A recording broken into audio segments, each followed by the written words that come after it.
ঠিক এরকমই একটা তথ্য আল্লাহ এই লূত আলাইহিস সালামের কওমের পাপ সম্পর্কে আল্লাহ আমাদেরকে দিচ্ছেন। আল্লাহ বলেছেন, অলুতান ইসকাল আলী কৌমিহি, লূত তার জাতিকে এই কথা বলেছিল, আতাতুনাল ফাহিশা, তোমরা এমন একটা নোংরা কাজ পৃথিবীতে নিয়ে আসছো, মা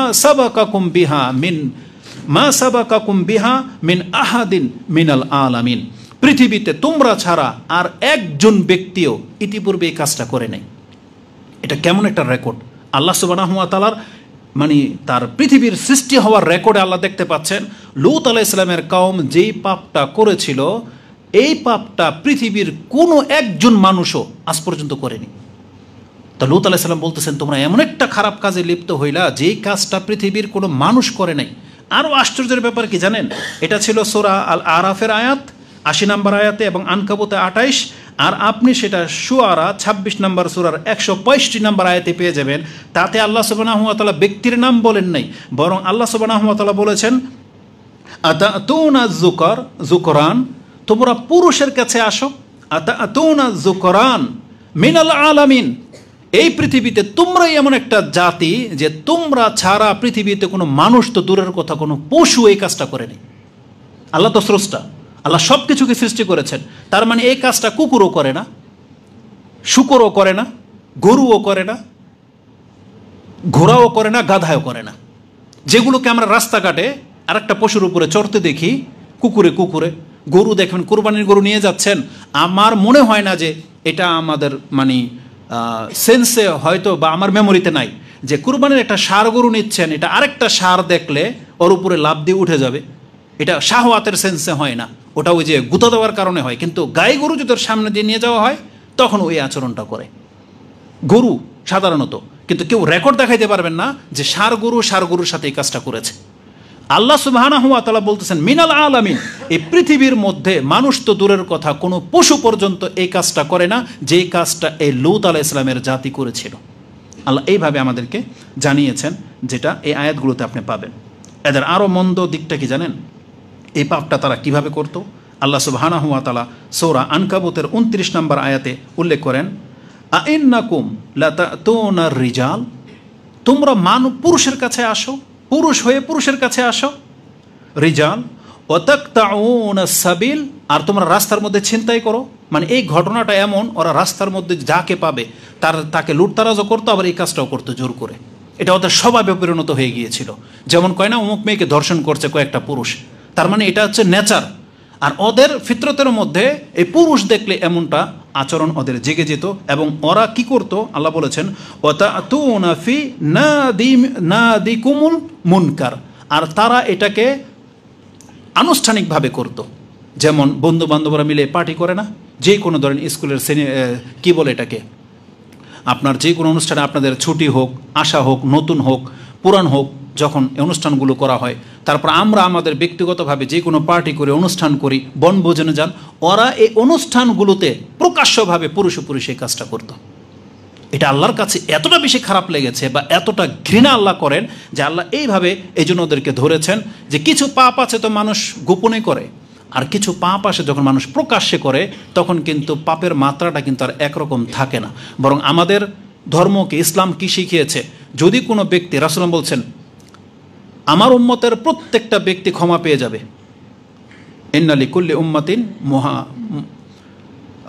মুআফা, আমার উম্মতের প্রত্যেকটা ব্যক্তি ক্ষমা পেয়ে যাবে, ইল্লাল মুজাহিরুন, তবে প্রকাশকারীরা ছাড়া। কি প্রকাশকারীরা? রাসূল বলছেন রাতে একটা ব্যক্তির দ্বারা পাপ হয়ে গেছে, কেউ জানতো না, দিনের বেলায় সে তার বন্ধুকে বলে, ফেসবুকে দিয়ে দিচ্ছে, ঠাট্টা করে উমুকরে বলে আজকে এটা করছি, এটা খাইছি, আমার লাইফে এই ছিল। এই যে প্রকাশ করে দেওয়া, এটা একদম ইসলামে এলাও নাই। তার মানে যে পাপটা গোপনে হয়ে গিয়েছিল, এটা যদি গোপনই থাকতো, আপনি আশা করতে পারবেন কিয়ামতের মাঠে আল্লাহ আপনাকে ক্ষমাও করে দিতে পারে। কিন্তু সেটা যদি প্রকাশ করে দেন, তার মানে আপনি সাক্ষী দাঁড় করিয়ে দিলেন, এখন আল্লাহ আপনাকে তওবা ছাড়া ক্ষমা করবে না, বরং আপনাকে শাস্তি ছাড়া আল্লাহ ক্ষমা করবে না, যেটা আপনি পাপটাকে প্রকাশ করে দিয়েছেন। তাহলে যেই ধর্ম আমাদেরকে এটা শেখায় যে পাপ হয়ে গেলে প্রকাশ করা নিষেধ, আর ওই ব্যক্তিরা কিভাবে প্রকাশ্য পাপ করতে পারে, বলেন কিভাবে প্রকাশ্য পাপ করতে পারে? একজন ব্যক্তি ধরেন মদ খেয়েছে কোনো একদিন অনুষ্ঠানে, কেউ জানে না, বাপ মা কেউ জানে না, এর যদি প্রকাশ করে দেয় শাস্তি পাবে। আর যেই ব্যক্তি প্রকাশ্যে মদ খায়, প্রকাশ্যে যারা সিগারেট খায়, প্রকাশ্যে যারা গার্লফ্রেন্ডকে নিয়ে মোটরসাইকেলে নিয়ে ঘুরে বেড়ান, প্রকাশ্যে এটা রেজাল্টটা কি হবে? তার মানে পাপকে প্রকাশ করে করা, আল্লাহ এটাকে এমনভাবে ঘৃণা করেন যে আল্লাহকে শাস্তি দেওয়া ছাড়া এর তওবা এমনি তেমনি গ্রহণ হবে না, শাস্তি দেওয়া ছাড়া। আর যদি দুনিয়াতে সে অন্তর থেকে তওবা করে নিতে পারে, তার ইন্নাল্লাহ গফুরুর রাহিম, অবশ্যই আল্লাহ ক্ষমাশীল এবং দয়াবান। তো তারা কি করত? এই আনুষ্ঠানিকভাবে তারা একে অপরের সাথে এই কুকুরমোটা করত, যেগুলো আল্লাহ সুবহানাহু ওয়া তাআলা আমাদেরকে এখানে জানিয়েছেন যে প্রকাশ্য আনুষ্ঠানিকতার সাথে এই কাজটা করত। তাদের মাঝে এমনভাবে মানে বিস্তার লাভ করেছিল, এটা আমি আমার ব্যক্তিগত একটা ঘটনা বলবো আপনাদের কাছে। যদিও যে কিছু জিনিস আছে যেগুলো প্রকাশ করা ঠিক না, আবার কিছু জিনিস আছে যে না, এতে আপনার শিক্ষা থাকবে, প্রকাশ করাটাই জরুরি, আপনি জানতে পারবেন। তা এটা বলে নেই, তারপরে আমার স্মরণ থাকলে সেটা বলবো আমি। আল্লাহ সুবহানাহু ওয়া তাআলা বলেছেন, এই পাপটা তাদের মাঝে এমনভাবে ছেয়ে গিয়েছিল, মানুষ যখন, যাদের এই সম্পর্কে জ্ঞান নাই, আমি আপনাকে একটা তথ্য দেব, সেটা কি জানেন? এটা এমন একটা কাজ আল্লাহ যে আমাদেরকে নিষেধ করেছেন, তার মানে সম্ভাবনা আছে যারা এই কাজে লিপ্ত, এটা মনে হয় তাদের একটা চাহিদার ব্যাপার হয়ে যায়, যেটা আলহামদুলিল্লাহ আমরা এ থেকে মুক্ত। আমরা হয়তো ওইভাবে বুঝবো না, কারণ বিষে যাকে কামড় দিয়েছে সে বুঝবে বিষের যন্ত্রণা কি, তাই না? বা যারা ওই যে মানে মজা পায় কোনো একটা কিছু করে, সে জানে এটার মজাটা কি। আমরা যে এগুলোর সাথে জড়াই নেই, তখন আমরা বুঝতে পারবো না। আল্লাহ সুবহানাহু ওয়া তাআলা বলতেছেন এটা ওকে রক্তের সাথে মিশে গিয়েছিল, মানে রন্ধ্রে রন্ধ্রে। এটা নেশাখোররা বুঝবে। যেমন আমরা অনেক নেশাখোরের সাথে কথা বলে দেখেছি, সিগারেট ছাড়তে বলি, ওর নাকি 1 ঘন্টা সিগারেট না খেলে ওর নাকি শরীর টরীর চুলকায়, বা ওর নাকি অস্থিরতা লাগে, ওর নাকি পেরেশান লাগে। তো এটা তো আমাদেরও হয় না, ওদের কেন হয়? তার মানে নিশ্চয়ই এটার মধ্যে একটা নেশার ব্যাপার রয়েছে। মহিলাদের ব্যাপার যেটা, যেমন গার্লফ্রেন্ডের প্রতি যাদের বেশি অন্তর ঝুঁকে গেছে, না দেখলে ওর ভালো লাগে না, কথা না বললে মানে টিকতে পারে না, ওর পড়ালেখা বন্ধ হয়ে যায়। তো এই যে একটা নেশা, ঠিক এই একই আচরণ ঘটেছিল লূত আলাইহিস সালামের এই জাতির মাঝে। আল্লাহ সুবহানাহু ওয়া তাআলা সে কথাটা কোরআনে ইঙ্গিত করেছেন যে যখন, আর আল্লাহ পরীক্ষা করেছেন ওইভাবে, লূত আলাইহিস সালামের জাতির কাছে যে ফেরেশতা আল্লাহ পাঠিয়েছেন, আল্লাহ কী রূপে পাঠিয়েছেন? সুন্দর সুশ্রী রমণী করে পাঠান নাই, বরং সবচেয়ে সুন্দর যুবক করে পাঠিয়েছিলেন। এমন যুবক ওরা জীবনে কোনোদিন দেখেও নাই, দেখে ওরা আর নিজেদেরকে কন্ট্রোল করতে পারেনি। ওরা হুড় হুড় করে লূত আলাইহিস সালামের পুরো ঘরকে ঘেরাও করেছে, যে এখনই ওদের সাথে এই কাজ করতে হবে, নিয়ে যাবে, ওরা এটাকে পার্টি মানাবে। এই জন্য লূত আলাইহিস সালামের ঘরকে ঘেরাও করেছে পুরা কাউম এসে। আল্লাহ সুবহানাহু ওয়া তাআলা সেই কথাটা এখানে উল্লেখ করেছেন। এবং লূত আলাইহিস সালাম তাদেরকে এই বিব্রত অবস্থা দেখে তার ফেরেশতা তার মেহমানদেরকে বাঁচাতে পারবে না বলে এমনটা মনে হয়েছিল। তিনি কতটা অসহায় ফিল করেছিলেন, এই যে এই জাতিকে ঠেকাতে পারতেছেন না, ঘরে ঢুকে যাচ্ছে।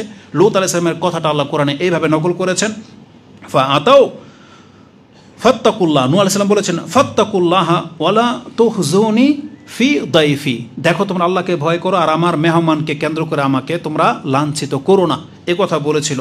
তার উপদেশ তো কেউ মানেই নাই। তখন লূত আলাইহিস সালাম আক্ষেপ করে তিনি বলেছিলেন, আলাইসা মিনকুম রাজুলুর রশিদ, তোমাদের মধ্যে এমন একজন ব্যক্তি কি নাই যে আজকে আমার পক্ষ হয়ে কথা বলতে পারো, এদেরকে ঠেকাতে পারো? একজন ব্যক্তি কি নাই? কতটা অসহায় হলে একজন মানুষ এই কথাটা বলতে পারে? আজকে আমাদের সমাজটা এমন হয়ে যাচ্ছে, আমরা দাড়িওয়ালারা যারা ইসলামের বার্তাবাহক, আমরা এমন হয়ে যাচ্ছে আপনাদের কাছে, আপনারা মহিলা নিয়ে যা খুশি তা করেন, হোটেলে রাস্তাঘাটে, আপনারা সিগারেট খোর যারা আছেন, আপনারা বেনামাজি যারা আছেন, আপনারা নিজেদেরকে ফ্রিডমভাবে যারা জীবনযাপন করতেছেন, আপনাদের কাছে আমরা এখন এমন অসহায় হয়ে যাচ্ছে, মনে হচ্ছে যে আপনাদেরকে ঠেকানোর জন্য আমাদের সাপোর্টের কাউকে পাচ্ছি না। কারণ সব নেতা আপনাদের পক্ষে, ফেভার সব কিছু আপনাদের অনুকূলে বাতাস বইছে। এখানে মনে হচ্ছে ইসলামের দায়ীদের মনে হচ্ছে যে অসহায় হয়ে যেতে হয় কোনো একটা অপকর্মর বাধা দিতে গেলে। ঠিক লূত আলাইহিস সালাম এটাই করেছিলেন। আলাইসা মিনকুম রাজুলুর রশিদ, তোমাদের মধ্যে একজন ব্যক্তি কি নাই, শরীফ লোক, যে এটাকে ঠেকিয়ে দিতে পারে? কিন্তু তাদেরকে ঠেকানো পসিবল ছিল না। তখন লূত আলাইহিস সালামের কিছুই করার ছিল না। তখন ফেরেশতা পরিচয় দিয়েছে, আপনি ভয় পেয়েন না, চিন্তা করেন না, আমরা কিন্তু ফেরেশতা, আমরা মালাইকা, আল্লাহর পক্ষ থেকে আসছি আজকে এদেরকে শাস্তি দেওয়ার জন্য। আপনি চিন্তা করেন না, ওরা আপনার ধার প্রান্ত পর্যন্ত আসতে পারবে না। তারপরে তাদের শাস্তির দিকে যাব, দেখেন কি ঘটনা ঘটা হয়েছিল তাদের সাথে। আল্লাহ সুবহানাহু ওয়া তাআলা বলেন, একজন ব্যক্তির এ পাপ থেকে তওবা করেনি। আল্লাহ সুবহানাহু ওয়া তাআলা বলেন যে এই পাপটা তাদের মধ্যে কিভাবে ছেয়ে গিয়েছিল। কোরআনটাকে তো আমি পুরোটা দেখেছি যে কোন কোন কথাটা আপনার কাছে পেশ করা যেতে পারে। তার মানে একটা জাতি কতটা বিগড়ে গেলে এমন হতে পারে, আল্লাহ বলতেছেন আমি সেই জাতিটাকে হালাক করতে চাইলাম এবং ইচ্ছা করলাম সেখানে যারা মুসলিম আছে আমি আল্লাহ তাদেরকে উদ্ধার করব। এটা আল্লাহ নিজে বলতেছে যে আমি মুমিন বান্দাদেরকে উদ্ধার করবো, এটা আমি ইচ্ছা করলাম। কিন্তু রেজাল্টটা কি? আল্লাহ সুবহানাহু ওয়া তাআলা বলতেছেন, যেটা আপনি সূরা আয-যারিয়াতে পেয়ে যাবেন, যে আমি এদেরকে হালাক করতে চাইলাম আর চাইলাম যে মুমিন বান্দা কারা তাদেরকে উদ্ধার করব, কিন্তু সেখানে গিয়ে দেখি, মানে ফেরেশতারা গিয়ে দেখে সেখানে একটা ঘর মাত্র এই অপকর্ম থেকে মুক্ত, আর একজন ব্যক্তিও এই অপকর্ম থেকে মুক্ত ছিল না। কোরআন আল্লাহ বলেছেন, ফামা ওয়াজাদনা ফিহা গায়রা বাইতিম মিনাল মুসলিমিন, আমি শুধু একটা ঘরকে পেলাম যারা এই পাপ কাজ থেকে বেঁচেছিল। আর সেই ঘরটা কার? এই শুধুমাত্র লূত আলাইহিস সালাম।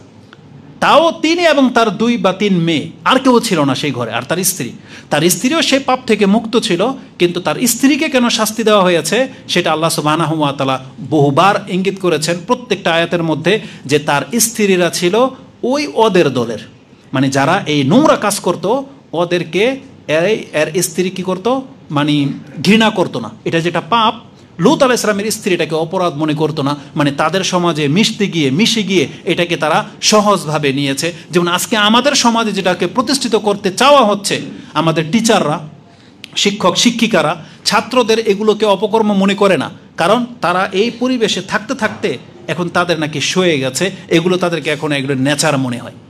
যেমন আমাদের অবস্থা হয়েছে। এমন বহুদিন আগে একটা কথা বলেছিলাম যে আমরা তো ছোট কাল থেকে মহিলাদেরকে উলঙ্গ দেখে অভ্যস্ত। আমাদের সমাজ চারু ব্যবস্থা, আপনি ছাদে উঠবেন, পাশের বাড়ি দেখবেন সব উলঙ্গ, এই করতেছে সেই করতেছে। রাস্তাঘাটে যখন তখন মহিলাদের সব অঙ্গ আমাদের জানা আছে।